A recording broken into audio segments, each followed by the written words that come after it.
ખાતા હોય. હા 8 નંબર ખાતા હોય છે. 7 નંબર કબજેદારનું નામ. એ વિગતો ઘણી બધી ખેતીની જમીનને લગતી તમામ વિગતો એની અંદર છે. હા, નોંધ નંબર બીજા આખો. હા, બધું એમાં આવી જાય. 12 નંબર છે વાવેતર. 12 નંબર વાવેતર પત્રક છે. 16 નંબર છે પાણી પત્રક છે. પ્રશ્ન એ છે કે આંબો છે એ કેટલા પેઢી સુધીનું બનાવી શકે? આંબો મેં પહેલા જ કીધું કે એક આંબો એક જ પેઢીનો બનાવવાનો છે, પણ એક ગુજરી ગયો છે તો એના વારસદાર પૂરા કરવાના છે. એકચ્યુઅલી મારા દાદાના દાદાનો મારે બનાવવો હોય તો હા, તો બની શકે નહીં, ગુજરી ગયા છે ને એના હયાત વારસદાર આમ લીટીમાં આઈ લાવો. બરોબર, એટલા આંબો બને. બધાનો જુદો બનશે કે ના, એક જ આંબા બધા મેન્શન કરીએ ગો, સહમત હોવા જોઈએ બધા. હા, બનાવો છે. બેન ગુજરી ગયા, ભાણિયો ગુજરી ગયો, એના વહુ પણ ગુજરી ગયા, પણ એનો છોકરો આખી લિંક બનાવવી પડે. દાદાનું નામ, દાદા ગુજરી ગયા છે, એના દીકરાઓ જેટલા હયાત છે એટલા, એક જ દીકરો ગુજરી ગયો, એક બેન ગુજરી ગયો તો એ બેનના ભાણિયા ગુજરી ગયા છે ને એના વારસદારો જે હયાત છે ત્યાં સુધી પહોંચવું પડે, ભલે માઇનોર હોય. લેવા પડે. હા, લેવા જ પડે તો જ આંબો પૂરો થાય, નહીં તો આંબો પૂરો થતો નથી. પણ જો એ સપોર્ટ ન કરતા હોય તો જે ગુજરી ગયા ને ડેથ સર્ટિફિકેટ મૂકી આંબાને કટ કરો એટલે એનું નામ ચડી ગયું, એના વારસદારનું નામ ચડ્યા નહીં, એટલે એટલી પ્રક્રિયા અધૂરી રહી ગઈ. સાહેબ, હવે મારે 2 જિલ્લામાં જમીન છે. અમદાવાદ જિલ્લામાં છે અને બનાસકાંઠા જિલ્લામાં છે. હવે અમદાવાદમાં મારું આધાર કાર્ડ અમદાવાદનું છે અને અમદાવાદનું વારસાઈ થઈ ગઈ, પણ જે બનાસકાંઠામાં મારી જમીન છે એમાં મારી વારસાઈ નથી થતી. ત્યાં આગળ જઈએ છીએ તો તલાટી એવું કહે છે કે અહીંયા નહીં, તમારું આધાર કાર્ડ ત્યાં છે તો ત્યાં જાઓ, અને અહીંયા જઈએ છીએ તો તલાટી એવું કહે છે કે તમારી જમીન ત્યાં છે તો ત્યાંથી આંબો કરો. મારે કરવું શું? સીધો ને સરળ રસ્તો બતાવો. બધા આપણી પાસે બધા ઉપાય છે. આ ડોક્ટર સાહેબ છે ને એમડી, ખબર છે, દવાની ગોળીથી ન મટે તો ઇન્જેક્શન લાગે ને ઇન્જેક્શન નો બાટલા ચડાવવા પડે કે નહીં? ઉપાય તો હોય જ ને, બાટલો ન ચડે પછી ઓપરેશન કરવું પડે. એટલે તમારો હક જ્યાં છે ને ત્યાં જ આંબો બને પહેલી વસ્તુથી. એટલે કે તમારા જે આંબો બનાવવાનો છે, ગુજરી ગયા છે એ વ્યક્તિ તો ગુજરી ગયા છે, આંબો તમારે બનાવવાનો છે હયાત વ્યક્તિ તરીકે, તમે અરજી કરો, તલાટીને લેખિતમાં અરજી કરો, ના પાડે એટલે પ્રાંતને ફરિયાદ કરો, બસ.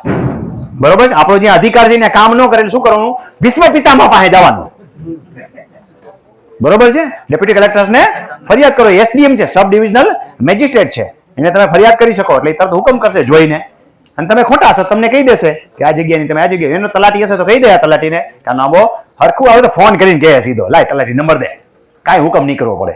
એ હંદાયથી મોટો હુકમ. મારા ફઈ અને ફુવા બે છે, એમનો કોઈ વારસદાર નથી. મારા ફઈ ગુજરી ગયા, એના નામની જમીન છે, તો હવે ફુવાનું મારે એમાં કઈ નામ થઈ શકે કે કઈ? હા, એ આડી લીટી કહેવાય. કોઈ વ્યક્તિ ગુજરી જાય છે તો આડી લીટીની વારસાઈ ચડે, પણ આડી લીટીમાં ફુવા ન આવે. મિલકત તો એને માતૃપક્ષમાંથી મળી ને. હા, મારી ફઈને અમારા હા, માતૃપક્ષમાંથી મળી તો ભાઈઓને જાય. ઓકે, સમજા? કારણ કે પતિ છે ને એ ખાતરદાર નથી ને, એટલે ખાતરદાર એના આધારે થઈ શકશે નહીં. એટલે આડી લીટીની કોઈ પણ વ્યક્તિ ગુજરી ગયો એટલે આડી લીટીની વારસાઈ થાય, વારસદારો ન હોય તો એક આડી લીટી નથી બીજી આડી લીટીની વારસાઈમાં જાય. માતૃપક્ષમાં તો ન જ જાય, માતૃપક્ષમાંથી પિતૃપક્ષમાં ન જાય.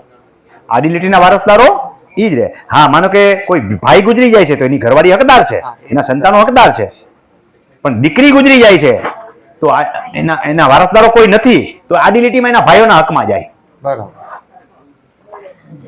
એક ખાતામાં 5 નંબર છે, હયાતીમાં હક દાખલ કર્યો છે, પણ એક 100 નંબરમાં કર્યો હોય અને સર બધામાં દેખાડે તો ભવિષ્યમાં તકલીફ પડે જ ને. નકામી નોંધો કાઢતા હું શીખવાડીશ. જે ખોટી નોંધો છે, રિલેટેડ નોંધ નથી, કાઢવાની છે. એ આવતીકાલના ટોપિકમાં આવી જશે. આવી કેટલી નીકળશે? મારે ખાલી 6 છોકરા જ છે. એમાં 4 દીકરીઓ છે. હવે એક દીકરી એમ કે મારું હયાતીનું નામ લખાવો, મારા છોકરા ખેડૂત થાય. તો મારે એકનું લખાવું, બધાને લખવું પડે. આખો આંબો જ ચડાવવો પડે.